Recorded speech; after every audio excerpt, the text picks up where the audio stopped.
In fighting Hamas and the Iranian axis of terror, Israel is fighting the enemies of civilization itself. Victory over these enemies begins with moral clarity. It begins with knowing the difference between good and evil, between right and wrong. It means making a moral distinction between the deliberate murder of the innocent and the unintentional casualties that accompany every legitimate war, even the most just war. It means holding Hamas responsible for the double war crime it commits every day by deliberately targeting Israeli civilians while deliberately using Palestinian civilians as human shields. It means making clear that the use of human shields is not only an immoral tactic of terror, but also an ineffective one. Because as long as Hamas's use of Palestinian human shields result in the international community blaming Israel, Hamas will continue to use it as a tool of terror, and so will others. Hamas will continue to use the basements in Gaza's hospitals as the command posts of its vast terror tunnel network. It will continue to use mosques as fortified military positions and weapon depots. It will continue to steal fuel and humanitarian assistance from UN facilities. While Israel is doing everything to get Palestinians, civilians, out of harm's way, Hamas is doing everything to keep Palestinian civilians in harm's way.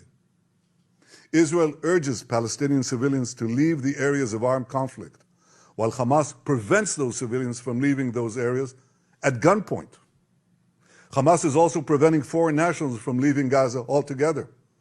And most despicably, Hamas is holding over 200 Israeli hostages, including 33 children, holding them, terrorizing them, keeping them as hostages.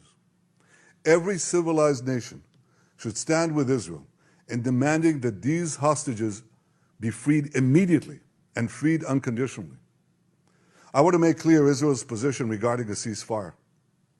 Just as the United States would not agree to a ceasefire after the bombing of Pearl Harbor or after the terrorist attack of 9/11, Israel will not agree to a cessation of hostilities with Hamas after the horrific attacks of October 7th.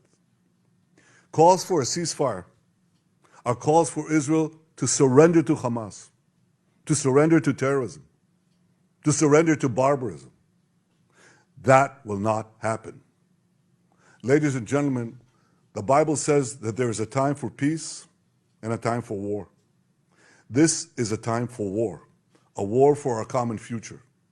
Today we draw a line between the forces of civilization and the forces of barbarism. It is a time for everyone to decide where they stand.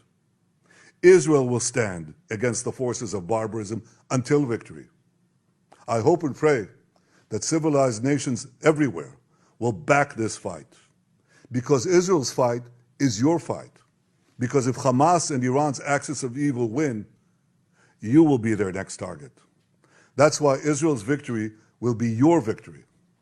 But make no mistake, regardless of who stands with Israel, Israel will fight until this battle is won, and Israel will prevail.